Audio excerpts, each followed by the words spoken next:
Hey everybody, welcome back to the channel, and today we're doing a VCT Pacific season preview for the team Talon Esports. Talon Esports was a team that came into the Pacific League last year with kind of high expectations. They definitely thought they had a roster that could compete, and then it just didn't end up working out in the way that anybody wanted it to. Starting off with Locken, they actually had a decent performance, winning 2 matches before eventually falling to DRX, a 5th to 8th placement. So after that strong performance, granted they didn't face the hardest in competition, they actually were the ones that beat Evil Geniuses, which is kind of funny looking back because back then they were looking like they were a really bad team and then they ended up winning champions, but I digress. They go into Pacific and then they lose most of their matches, placing 9th. So second worst team in the entire Pacific by points. And then at the LCQ, doesn't really get much better, 5th to 6th placement. So it was just a story of this team just could not find its footing. It just couldn't really get a lot going and it just didn't work out in their favor. So what has this roster done to change it up and to make sure that this team doesn't have that happen again? Players out include Sushi Boys, Foxy, and Garnets, and players in include Ban, Governor, Lenny, and Surf. Ban comes over from T1, Governor comes over from the Tier 2 system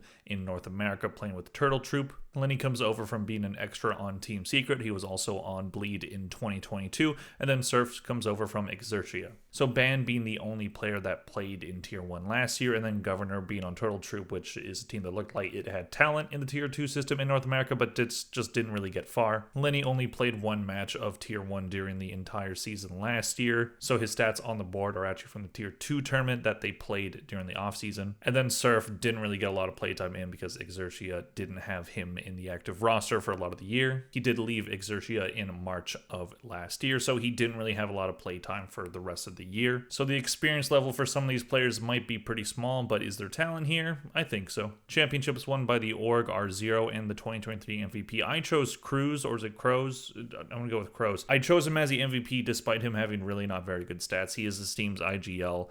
And I pondered over which player to put as their IGL. You probably could have made an argument for Garnets. He was their duelist player, but I don't want to just put the duelist player down because he has the best ACS, because that's usually how it's going to go. Those players usually have the biggest ACS. So I wanted to maybe switch it up a bit, but it doesn't really matter too much because his team was just not very good last year. So moving on to the stats of all of these players, starting off with Crows. He had 434 kills, 503 deaths, 271 assists for KD ratio of 0.86. Starting off the year playing mainly smokes in Omen, Viper, and Brimstone, but eventually trying some Initiator with Breach and KO. So really not great stats. He is the IGL for this team as well. But also, I'm a little confused because VLR has him as the IGL, but Liquipedia has Lenny as the IGL.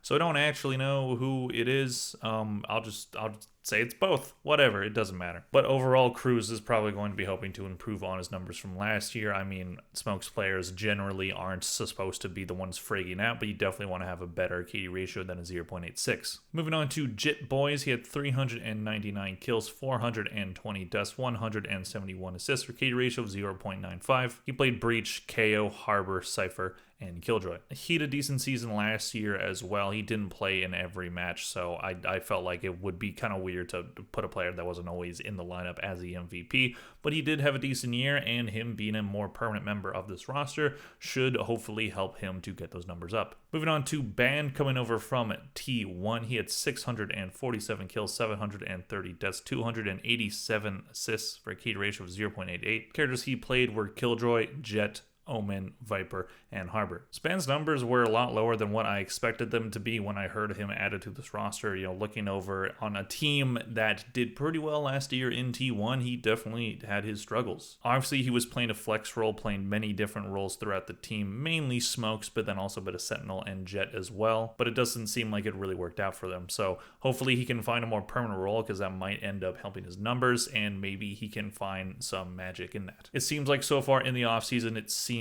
like Talon has been deploying him in a similar fashion that T1 did, so I really don't know if that's going to end up being the best decision, him just playing whatever role fits best. But hey, you want to have a flexible roster. If you want a roster to be successful, you're going to have some flexibility within your players. So maybe Ban can find some consistent play. Moving on to Governor, who in the Tier 2 system in North America had 467 kills, 455 deaths, 142 assists for KD ratio of 1.02. Mainly playing duelist with Jet, Raze, and Neon, but a bit of KO and chamber there. Seems like a good pickup. He had a decent key ratio on a team that didn't really do that well. He might end up being this team's main duelist player, but then you also have Surf who can play it, and then Bang can play Jet as well. So seems like their duelist role is going to be a bit in flex throughout the season. Moving on to Surf in his limited tier 2 play last year, he had 291 kills, 258 deaths, 64 assists for key ratio of 1.12, mainly playing duelist, playing Jet, Raze, and a bit of Astra, so a little bit of controller there. So Surf is a very recent addition. We'll see how he fits into the roster. This team does have a big roster. They actually have 7 players total. We have 6 on the board, but they also still have Patafan from last year, so we'll see who's switching out a lot, because I know teams in the Pacific like to do that, where even just between maps they'll switch out players and, you know, see what works against what team. So we'll see which players are doing that. Surf probably is going to end up being one of those players that is on the bench, off the bench. So, but maybe he can find his way into the conversation for this team's main duelist if he can prove that he can be a better fit than Ban or Governor. Moving on to Lenny, these stats are from the Tier 2 tournament that they played in the offseason called Clash of Nations. In that tournament, he had 178 kills, 188 deaths, 110 assists for key ratio of 0.94. He played Sova and Sky in that tournament. So, limited sample size for him so far. He was on Team Secret last year, but only played one match for them, or one map actually, and it was just bad stats, so I figured it's probably more relevant to show what he's done recently. So he could be a decent pickup. Again, I don't know who's going to be IGLing, either him or Crows, so we'll see how that works out. I don't know why 2 different websites have 2 different answers.